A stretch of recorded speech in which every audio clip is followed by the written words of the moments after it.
So, you thought the Sussex saga couldn't get messier. Enter Tyler Perry, stage left with a confidentiality clause and enough receipts to spark an international meltdown. It was supposed to be a storybook alliance. After Harry and Meghan's dramatic exit from royal life, armed with Oprah, Spotify, Netflix, and a few suitcases of trauma, Tyler Perry rolled out the red carpet. Literally, he gave them refuge in his private, secure, camera-free Beverly Hills mansion, offered staff, cars, security, and perhaps most importantly, unconditional loyalty. He even became the godfather to their daughter, Lilibet. But in a plot twist worthy of its own miniseries, the man who once saved them is now at the heart of a full-blown betrayal scandal. Let's rewind. It all unraveled after Perry was hit with a jaw-dropping $260 million lawsuit, one involving serious sexual assault allegations. Meghan, who has built much of her public image around women's empowerment, quickly scrubbed all visible mentions of Perry from her social media and PR content. Not a birthday wish, not a thoughts and prayers, not even a quiet no comment, just vanished. And that's where things took a sharp turn. Because according to insiders, that digital erasure triggered a clause in Perry's guest residency agreement. A clause Meghan and Harry probably didn't think he'd ever use. It said, in essence, if you publicly disavow me, I have the right to protect myself by releasing private conversations, messages, and any relevant content acquired during your stay. Oops. Perry, who's built a billion-dollar empire on character-driven stories and loyalty, reportedly felt betrayed. Not just personally, but publicly. And now? Well, the vaults cracked open. First it was whispers. Then came a leaked audio clip, grainy but unmistakable. Meghan Sipp's voice, assertive and rehearsed, discussing managing a press narrative. Another voice, presumed to be Harry, sounding nervous, asking whether this will be the last time we need to spin something. The internet exploded. So did the illusion. The Sussexes' entire post-royal brand has been built on authenticity. Speaking their truth, standing against manipulation and institutional secrecy. But the leaked audio painted a very different picture, one of media orchestration, press tactics, and cold strategic branding. Not quite the transparency they'd been preaching. Suddenly, everything was in question. Was Oprah a therapeutic release or a calculated chess move? Were the Netflix documentaries genuine confessionals or branded narratives? Were Harry and Meghan misunderstood rebels or masterful media players? Tyler Perry, for now, has said nothing publicly, but according to sources close to the situation, he's quietly assembling a portfolio of evidence text chains, behind-the-scenes video, call logs. Not out of revenge, but to protect himself and his reputation from becoming collateral damage in someone else's PR war. And Harry? Well, according to leaked reports, he quietly boarded a flight back to the UK alone. No cameras, no announcements, just one royal trying to regroup. Some believe he's considering a partial re-entry into royal duties, maybe not full-time, but enough to begin repairing bridges. Enough to create distance from the implosion happening back in California. Enough to remind the public that he was once a soldier, a working royal, and not just a guy who gave up Buckingham Palace for Spotify, then gave up Spotify too. Meanwhile, Meghan is reportedly holed up with her PR crisis team in Montecito. Brand deals are paused. Scheduled appearances quietly pulled.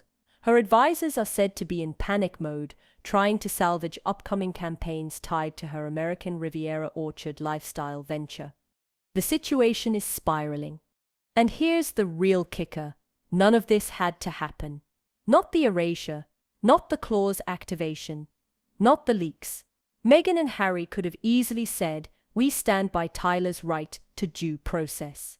But in the rush to preserve her public image as an untouchable brand, Meghan made a tactical decision, and it might be the one that breaks the entire facade.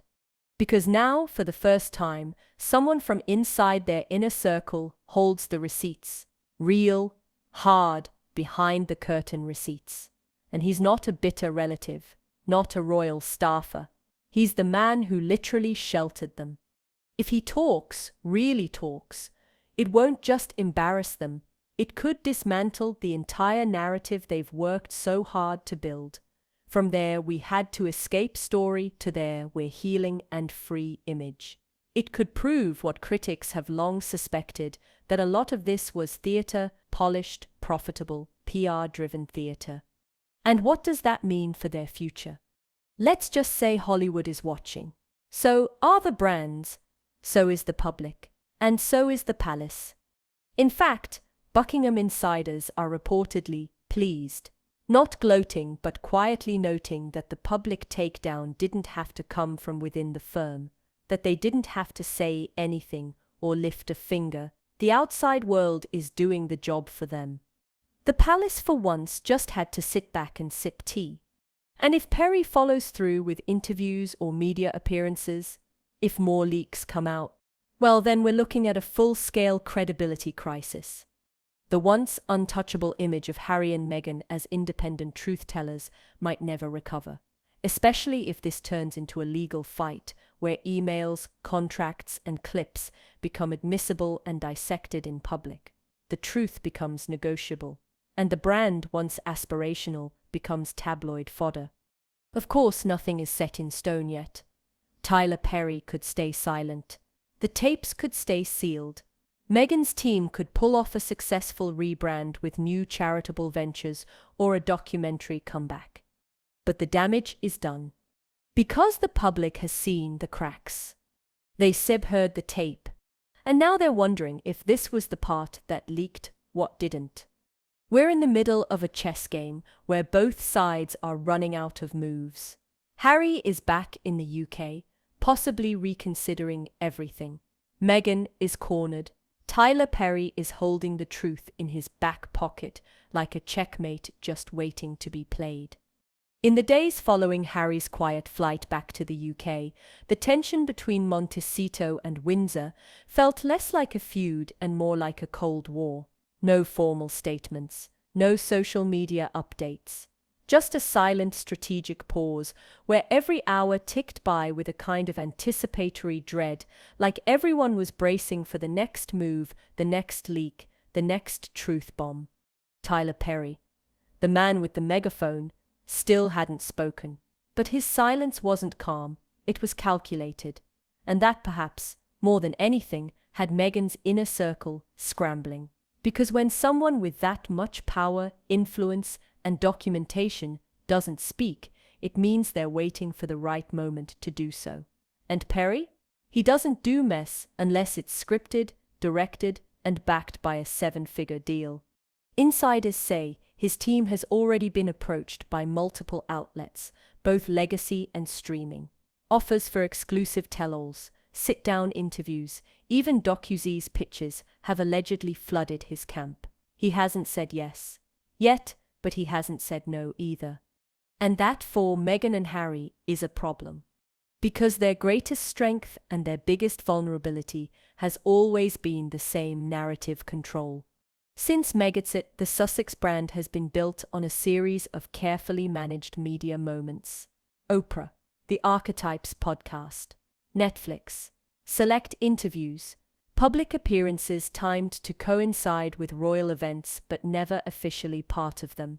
Their version of events always came first and loudest. Until now. With Perry's potential revelations looming, the Sussex team finds itself in unfamiliar territory, reaction mode. Brand experts have quietly begun warning Meghan's sponsors and collaborators that reframing efforts are underway.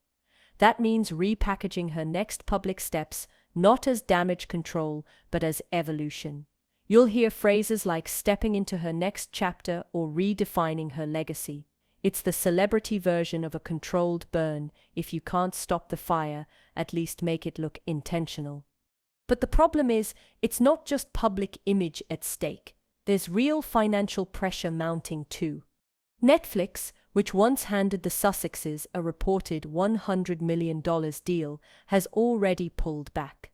The animated series Pearl was scrapped. Spotify cut ties with the blunt statement that we expected more content. Now, with leaked clips calling into question the authenticity behind the truth-telling, new investors are nervous, brand partners are pausing. The money machine, it's coughing. And Harry, while not quite broke, is not limitless. Much of his personal wealth came from his inheritance from Princess Diana and a modest royal stipend prior to leaving the firm. Without consistent income, their Montecito lifestyle, think private security, luxury mortgages, personal staff, starts to look less like freedom and more like a time bomb. So what does Harry do? Well, returning to the UK wasn't just a symbolic gesture, it was strategic.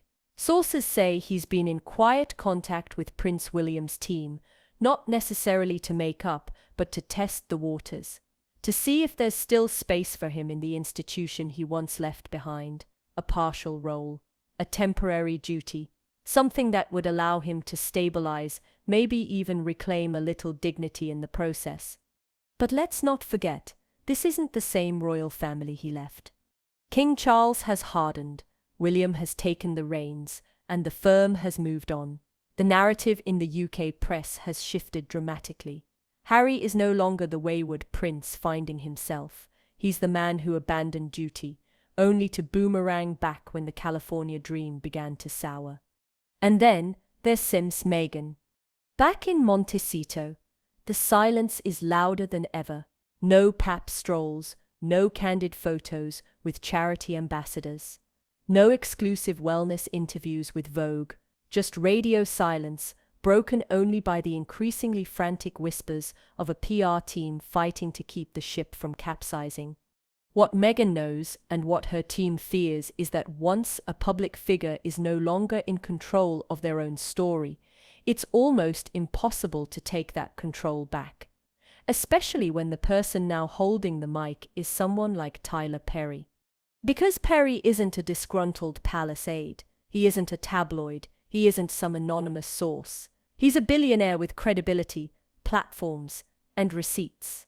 If he chooses to speak, if even one of those texts or recordings sees the light of day, he doesn't just confirm the suspicions, he legitimizes them. And once that happens, all bets are off. It won't matter what kind of brand pivot Meghan attempts. No amount of jam jars, cookbooks, or curated lifestyle content can outrun the whiff of hypocrisy. Especially not in an era where the public is burned out on performative transparency. People want messy, flawed truths, not PR poetry wrapped in beige aesthetic. And it's not just about Harry and Meghan anymore, it's about what they represent. The fall of the Sussex brand would be a cultural moment, the unraveling of the influencer royal hybrid that once promised to reinvent the monarchy and media with truth, freedom, and healing. Instead, what we're watching now looks more like a messy Hollywood divorce from reality. So what happens next? Well, that depends on who breaks the silence first. If Perry drops a statement, or worse, an interview, the Sussexes will have to respond. Not just with blanket denials, but with substance. Receipts of their own. Legal letters, interviews. Maybe even Harry stepping forward solo to protect what's left of their image. Or maybe, just maybe, they'll do the unthinkable. Retreat. Shut it down. No more press, no more projects. A real, actual pause. Let the fire burn out, then re-emerge months later with a revised tone, quieter, less curated, more humble. It wouldn't fix everything, but it could buy them time. Because right now, the clock is ticking. Tyler Perry holds the keys. Harry sits in exile. Meghan sits cornered. And the world? It all began with Sanctuary. Tyler Perry opened the doors of his $18 million Beverly Hills mansion to Harry and Meghan when their royal ties were severed and their reputations scorched by the British tabloids. He gave them privacy, protection, resources, a literal fortress where they could regroup, rebrand, and relaunch their lives far away from palace gates and stiff royal protocol. In many ways, Tyler Perry was more than a benefactor. He was the Sussex's emergency escape plan. But in this world of celebrity loyalty and media spin, fairy godfathers can turn into liabilities in a flash. Once Perry was named in that $260 million lawsuit, everything changed. His once saintly image as a media mogul and surrogate godfather became unstable, radioactive even. And Meghan Markle, ever the strategist, moved swiftly. Within 48 hours of the allegations making headlines, every trace of Perry had been wiped from her online presence. Past interviews that praised him were quietly unlisted. Mentions of his support were scrubbed. Even subtle references on brand sites, like American Riviera Orchard, mysteriously vanished. To the public eye, it looked like damage control. But behind the scenes, it triggered a bigger storm. Perry's guest residency clause, which had a powerful stipulation buried in the legal jargon. If disavowed or publicly erased, Perry was allowed to release documentation, photos, recordings, even written plans detailing what really happened during those early months post-royal exit. According to insider whispers, Perry kept receipts. And not just any receipts. Extensive communications and footage capturing strategy sessions, brand pitch meetings, and the early architecture of Meghan and Harry's media empire. From Netflix negotiations to Oprah interview prep, he allegedly had it all. Not because he intended to use it, but because in Hollywood you always protect yourself, especially when you're protecting others. What happened next could only be described as a slow unraveling. A single leaked audio clip hit the internet. Meghan's voice, unmistakable, calm, calculated, with the rhythm of someone discussing not healing, but headlines. She spoke of optics, of when to drop the docuseries, and how Harry needs to cry, not speak. The clip was short, less than a minute, but it was damning. It punctured the image of raw vulnerability they had so carefully curated. And it sent the internet into a frenzy. Supporters were stunned. Critics smelled blood. For Harry, it was a moment of crisis. The man who had risked everything for love, family, duty, legacy, was watching his new life crumble under the weight of PR missteps and legal landmines. He didn't issue a statement. He didn't fire back. Instead, he boarded a jet and returned to the one place that, despite everything, still represented stability, the UK. Reports of his quiet return leaked within days. No cameras at the airport, no smiling reunions with William or Charles. But palace staff noted his arrival, and those in the know speculated he wasn't just back for reflection, he was back to talk terms. Maybe not a full return to royal duties, but something that resembled a bridge. A soft re-entry, perhaps centered around Invictus Games or military charities. Meanwhile, Meghan stayed in California, a strategic silence once again forming around her. But this time, the silence wasn't elegant. It was alarming. Brand deals were quietly paused. A skincare collaboration that was set to roll out on American Riviera Orchard shelves by fall suddenly halted production. A mental health partnership with a prominent wellness brand stopped cold. Marketing teams that once fought to be in Meghan's orbit were now ghosting her PR firm. Everyone wanted distance until the dust settled. Tyler Perry remained publicly silent, issuing no statements, but Hollywood insiders suggested he was livid. Betrayal, after all, cuts deep in an industry where loyalty is currency. And Perry wasn't just betrayed. He was deleted. He was turned from trusted confidant to ghosted liability. Some speculated he was considering his own interview. Others guessed he would drop a mini-series dramatizing the saga, because if there's one thing Perry knows, it's how to turn pain into content. The question that lingered wasn't just whether Perry would retaliate, but what he had. If even a fraction of the rumored footage existed, the Sussexes' reputation might never recover.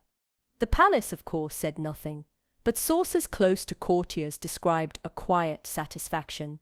They didn't need to leak or brief. Public opinion was doing the job for them. The Sussex narrative, once rebellious and inspiring, was now looking more opportunistic, more calculated.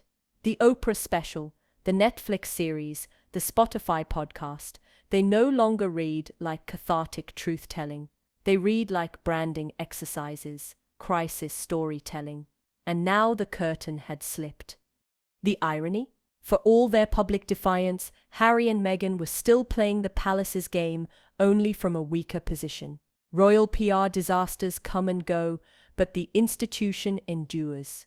The Sussexes, on the other hand, were discovering that in the modern media age, control is fleeting and reputations can flip on a single headline.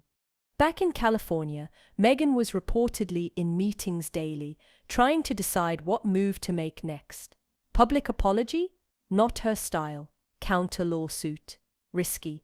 Rebranding around motherhood and lifestyle? Possibly, but the jam jars weren't selling enough to offset a PR firestorm. Her team floated ideas, a Vanity Fair exclusive, a tearful podcast episode, a philanthropic rebrand, but nothing stuck. Meanwhile, public interest began shifting toward Tyler Perry's potential countermove. Tabloids were watching, documentarians were circling, everyone wanted his side of the story, and the more he remained silent, the more power he held. Because in Hollywood, silence isn't weakness, it's leverage. And that's where we find ourselves in limbo. A once powerful trio shattered. One back in the UK, uncertain and alone. One in Montecito, recalibrating. And one in Atlanta, sitting on a goldmine of receipts that could rewrite the narrative entirely. If Tyler Perry speaks or worse, drops footage, it won't just end Meghan's brand deals. It could cement the Sussexes' place not as visionary escapees of the royal machine, but as cautionary tales. Proof that in the age of curated authenticity, one slip behind the scenes is all it takes to lose the crowd. Because in the end, fairy tales don't collapse in one blow. They crumble quietly, under the weight of secrets too big to hide and alliances too fragile to trust. So here we are. The Sussexes' so-called freedom chapter has turned into a slow-motion media implosion. What began with them stepping away from royal duties to live a more private life has become one of the most public and messiest unravelings in recent celebrity royal history. After Harry's quiet return to the UK, everything started moving fast, behind closed doors, of course. His appearance wasn't marked by big family meetings or royal photo ops, no official statements. But insiders suggest he was meeting with a few trusted advisors, ones who still believed there might be a path forward for him inside the institution. Not Meghan, not both of them, just him. That's the real story now, not the fairy tale of Megats or the woke branding play of Sussex independence, but the split, not between the Sussexes themselves, at least not yet, but between the image they built together and the reality each one now faces on their own. Let's start with Harry. He's caught in a devastating paradox. In the palace, he's the lost prince, a wayward son, but back in the States, he's becoming a liability. Media portrayals of him have gone from the brave, wounded soldier to the confused man caught in his wife's orbit. The guy whose most memorable podcast moment was talking about healing through chickens and ayahuasca. That doesn't sell anymore, not in a post-Spotify, post-Spare world. So the UK looks like the only life raft. But he knows returning fully would mean publicly distancing himself from Meghan's brand. And that's the thing. Harry might be reconsidering his strategy, but he's not the kind of man who throws his wife under the bus.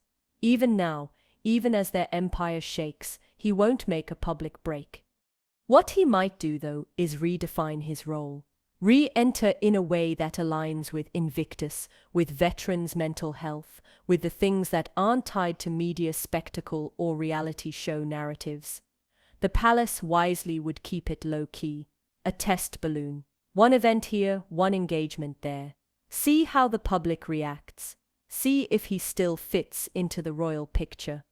Meanwhile, across the Atlantic, Meghan is in spin mode. Her public silence in the face of Tyler Perry's potential disclosures isn't just avoidance, it's calculation. She knows any reactive move gives him more power. So her team is in lockdown, evaluating options. A new charitable initiative? Too soon. A media interview? Too risky. A statement denying Perry's account? Impossible, because that could trigger more releases. And behind the scenes, her circle is shrinking. A few brands still ride with her, but not with the same fervor. No one's in a rush to fund the next Jam Jar campaign or wellness documentary. One former associate reportedly said, "No one wants to get caught holding the bag when this thing blows." In other words, the walls are closing in. The irony is painful. Meghan's rise was built on storytelling. Her ability to frame herself as an underdog, a survivor, a modern voice of change. And for a while, the world believed it. She became a symbol, a flashpoint, a brand. But in an era of digital receipts and public memory, it's hard to walk that tightrope forever. When strategy meetings get leaked, when collaborators speak out, when private conversations become viral audio, people start asking questions, not just about intent, but about authenticity. That's where Tyler Perry's position becomes so crucial. If he talks, really talks, it could shift everything. Because Perry isn't just another celebrity. He's one of the most respected, powerful black creatives in the industry. He gave Meghan more than a roof. He gave her credibility. And if he feels burned enough to pull that back, there's no PR spin strong enough to contain the fallout. Let's say he does drop something, an interview, a leaked docu-series, even just a bombshell statement. It wouldn't be revenge, it would be clarification. The narrative would flip from Perry as a savior to Perry as a betrayed ally forced to defend his reputation. That plays better than silence. And it would put Meghan and Harry in a terrible position: either ignore the disclosure and hope it dies down, unlikely, or respond and risk drawing even more attention to whatever gets revealed. Neither option ends well. Then there's the public. Audiences have been more forgiving than royal insiders would like to admit. They accepted the Oprah interview. They even bought into the Netflix series, at least initially, but the tide is shifting. Even former supporters are starting to feel burned. You can't sell authenticity and get caught on a leaked call talking about media manipulation. You can't build a brand on truth and erase people when they become inconvenient. That kind of inconsistency catches up eventually. Meanwhile, the royals are keeping their powder dry. No official statements, no comments, just the quiet, steady continuation of duty. Kate appears at engagements, William handles major charity events, and Charles focuses on the Commonwealth. It's a masterclass in letting someone else implode while you go about your business. They don't need to say, "We told you so." The silence is the message. And honestly, that's the worst-case scenario for Harry and Meghan, because silence doesn't give them a target. It leaves them spinning in the void, trying to provoke a reaction that never comes. That's how you lose a media war, when the other side refuses to play. So where does this all go? If Harry reintegrates slowly into the royal fold, expect to see a careful PR campaign, humanitarian events, appearances with veterans, low drama, high-impact moments designed to remind people of the Harry they liked before the interviews and the scandals. Meghan will stay in California. She'll focus on motherhood, selective media appearances, and possibly a pivot into a new business category, something even more removed from royalty. But without Perry's protection and with fewer allies in the industry, that road gets steeper by the day. And Tyler Perry? He's sitting on the nuclear button. Whether he presses it or not will depend on how far the Sussexes go to disown him publicly.